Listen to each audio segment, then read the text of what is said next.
Former U.S. Vice President Mike Pence ends campaign for the White House after struggling to gain traction. Former U.S. Vice President Mike Pence on Saturday dropped his bid for the Republican presidential nomination, ending his campaign for the White House after struggling to raise money and gain traction.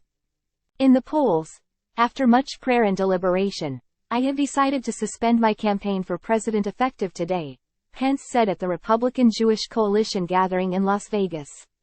We always knew this would be an uphill battle, but I have no regrets, he said. Pence becomes the first major candidate to leave a race that has been dominated by his former boss turned rival, Donald Trump.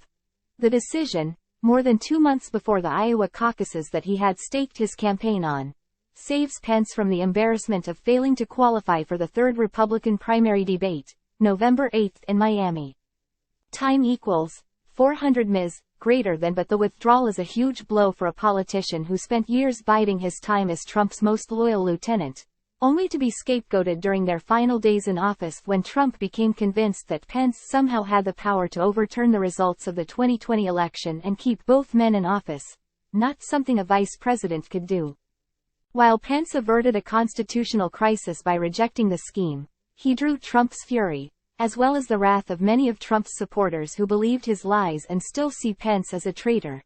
Among Trump critics, meanwhile, Pence was seen as an enabler who defended the former president at every turn and refused to criticize even Trump's most indefensible actions time and again. As a result, an Associated Press NORC Center for Public Affairs research from August found that the majority of U.S. adults, 57%, viewed Pence negatively, with only 28% having a positive view. Time equals 400 ms. Greater than throughout his campaign. The former Indiana governor and congressman had insisted that while he was well known by voters, he was not known well, and set out to change that with an aggressive schedule that included numerous stops at diners and Pizza Ranch restaurants.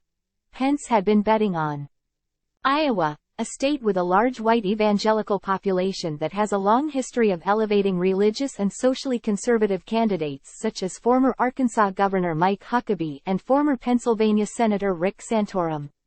Pence often campaigned with his wife, Karen, a Christian schoolteacher, and emphasized his hardline views on issues such as abortion, which he opposes even in cases when a pregnancy is unviable. He repeatedly called on his fellow candidates to support a minimum 15-week national ban, and he pushed to ban drugs used as alternatives to surgical procedures.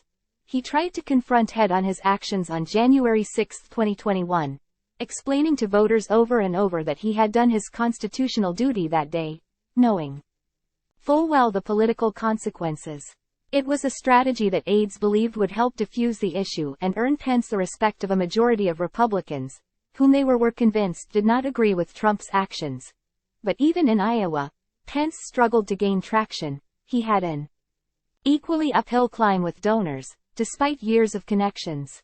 Pence ended September with just $1.18 million United States dollars in the bank and $621,000 United States dollars in debt, according to his most recent campaign filing.